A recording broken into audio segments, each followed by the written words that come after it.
Chaque année, il y a plus de 230 milliards qui sont investis dans le secteur agricole par les différents projets, par le ministère de l'Agriculture, par les ONG, par les institutions internationales.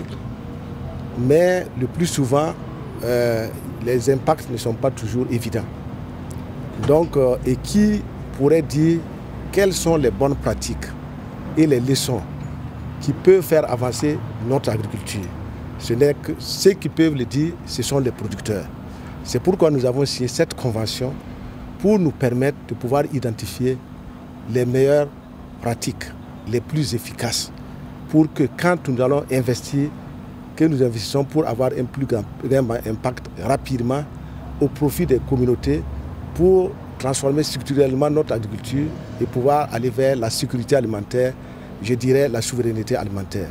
C'est pourquoi aujourd'hui, il y a cette convention de partenariat qui est signée entre la Confédération paysanne du Faso et le ministère de l'Agriculture avec le financement de AGRA.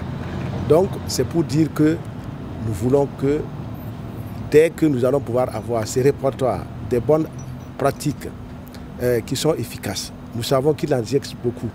Tout le monde doit aller vers l'utilisation de ces bonnes pratiques à grande échelle pour que nous puissions avoir des résultats prouvants et que nous puissions avoir des résultats qui vont nous conduire vers la sécurité alimentaire.